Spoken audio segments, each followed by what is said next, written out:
नमस्कार, मी अदितीज book of रेसिपीजमध्ये पुन्हा एकदा तुमचं खूप खूप स्वागत करते। आजच्या व्हिडिओमध्ये आपण हे मोठे प्रॉन्स किंवा टायगर प्रॉन्स किंवा मोठी कोलंबी कशी चमचमीत अगदी फ्राय करायची ते बघणार आहोत। रेसिपी मी व्हिडिओमध्ये नीट समजावून सांगितलेली आहे, त्यामुळे व्हिडिओ संपूर्ण बघा। आणि जर तुम्ही माझा चॅनल पहिल्यांदा बघत असाल तर नक्की सबस्क्राईब करा। सबस्क्रिप्शन एकदम मोफत आहे। सी फूड बऱ्याच जणांना आवडतं, पण ते कसं करायचं हे माहीत नसतं आणि प्रॉन्स तर बऱ्याच जणांच्या आवडीचे आहेतच। तर हेच प्रॉन्स कसे एकदम कुरकुरीत आणि सुंदर चविष्ट असे फ्राय करायचे, तर ते मी इथं आज दाखवलेलं आहे। रेसिपी एकदम सोपी आहे, चला तर बघूया। तर इथे हे मी मोठे प्रॉन्स आहेत, हे अर्धा किलो प्रॉन्स आहे, ते स्वच्छ 4-5 वेळा धुवून नंतर मी साफ करून घेतले आणि त्याचाच इथं मधला जो काळा दोर असतो तो काढून घेतला आणि त्याला मधनं एक चीर मारून घेतलेली आहे। प्रॉन्सना मधनं चीर मारून घ्यायची आणि काळा दोर आहे तो नक्की काढून घ्यायचा। अशा प्रकारे प्रॉन्स साफ करून घ्यायचे। आता मी यांना 1 चमचा मीठ लावलेला आहे, 1 चमचा मीठ घालायचं। याच्यामध्ये मी 2 चमचे हा कोकमचा रस किंवा आगळ आहे, हा नसेल तर तुम्ही लिंबाचा रस वापरू शकता। पाव चमचा हळद आणि त्याच्यानंतर 1 मोठा चमचा मी कलरसाठी लाल मिरची पावडर आणि 1 मोठा चमचा मी फिश मसाला वापरलेला आहे।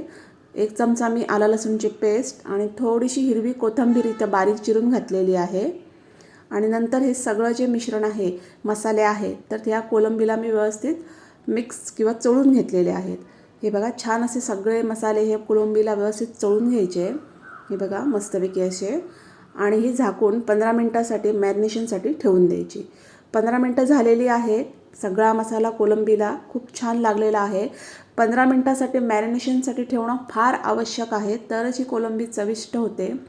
आता मी याच्यामध्ये 2 चमचे बेसन घातलेलं आहे। बेसन पण आवर्जून घाला आणि नंतर बेसन मी हे पुन्हा या कोलंबीला व्यवस्थित मिक्स करून घेतलेलं आहे। हे बघा, बेसनाने सुद्धा या कोलंबीची खूप चांगली चव येते। हे जे मोठे प्रॉन्स असतात तर त्यांना आवर्जून हे बेसन लावायचं असतं। हे बघा, छान असं सगळं मी आता एकत्र करून घेतलेलं आहे।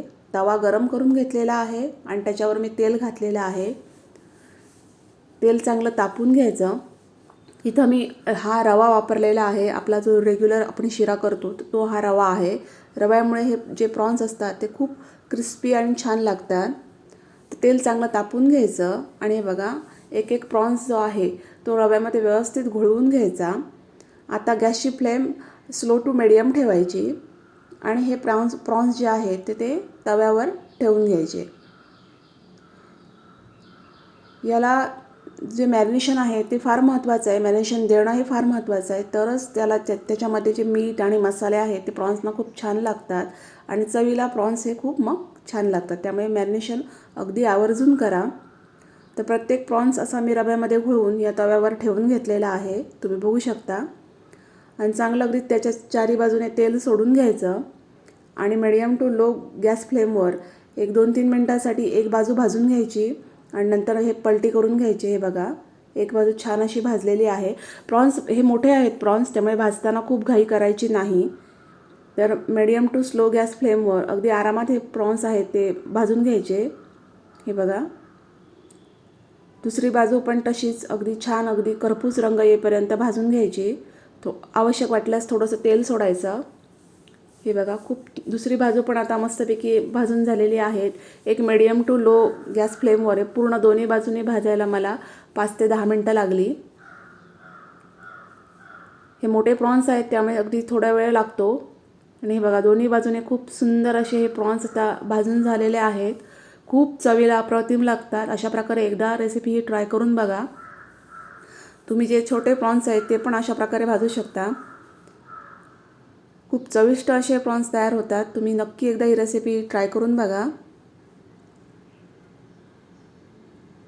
आणि ही रेसिपी जर आवडली असेल तर माझ्या चॅनलला नक्की सबस्क्राईब करा,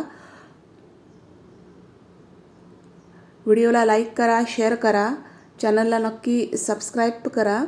आपण भेटू नेक्स्ट व्हिडिओमध्ये। थँक्यू।